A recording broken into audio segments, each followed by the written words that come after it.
গত বছর গণঅভ্যুত্থানে আওয়ামী লীগ সরকারের পতনের পর দেশ ছেড়েছেন শেখ হাসিনা সহ দলটির অনেক নেতাকর্মী। এরপর গ্রেফতার হয়েছেন অনেকেই, আত্মগোপনেও রয়েছেন কেউ কেউ। আওয়ামী লীগের রাজনীতি করা ক্রীড়াঙ্গনের প্রভাবশালী অনেকেই পালিয়ে বেড়াচ্ছেন। তোপের মুখে আছেন গত ৭ জানুয়ারির নির্বাচনে আওয়ামী লীগের টিকিটে নির্বাচিত সংসদ সদস্য ক্রিকেটার সাকিব আল হাসানও। তবে গণঅভ্যুত্থানের পর থেকেই দেশের বাইরে অবস্থান করছেন সাকিব আল হাসান। কিন্তু এবার সাকিব আল হাসানকে নিয়ে সামাজিক যোগাযোগ মাধ্যম ফেসবুকে একটি পোস্ট করেছেন প্রবাসী সাংবাদিক ও অ্যাক্টিভিস্ট ইলিয়াস হোসাইন। ইলিয়াস হোসাইন তার ভেরিফাইড ফেসবুকে আওয়ামী লীগের লোকজনকে ভাগাভাগি করে নিয়েছে বিএনপি জামায়াত দাবি করে ক্রিকেটার সাকিব আল হাসানের প্রসঙ্গ টানেন। ইলিয়াস হোসাইন তার ফেসবুক পোস্টে লেখেন, আওয়ামী লীগের চোর বাটপার সবাইকে বিএনপি জামায়াত ভাগাভাগি করে নিয়েছে, তাহলে সাকিব আর কি দোষ করলো প্রশ্ন রাখেন তিনি। এরপর ইলিয়াস আরও লেখেন, সাকিবের তো দেশের জন্য অনেক অবদান, তার বিষয়ে ভেবে দেখার অনুরোধ।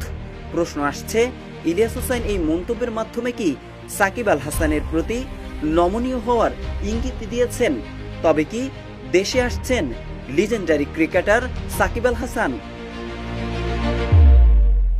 স্ট্যাটাসের শেষের দিকে সাংবাদিক ইলিয়াস হোসাইন ক্রিকেটার সাকিব আল হাসানের বিদায়ের কথা উল্লেখ করে লেখেন, সাকিবের বিদায়টা সুন্দর হোক এটাই চাই।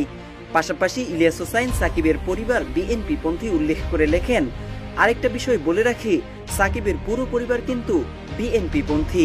এ ব্যাপারে এলাকায় খোঁজ নিয়ে দেখার কথাও জানান ইলিয়াস হোসাইন।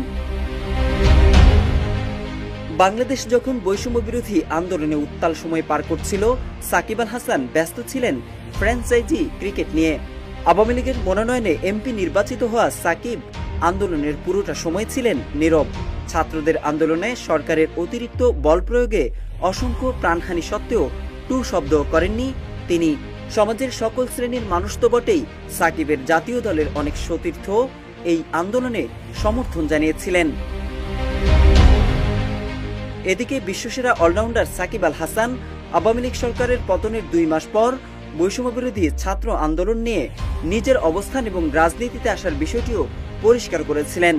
নিজের ভেরিফাইড ফেসবুক পেজে এক পোস্টের মাধ্যমে আন্দোলনে সরব উপস্থিত না থাকতে পেরে দুঃখ প্রকাশ করেছিলেন তিনি।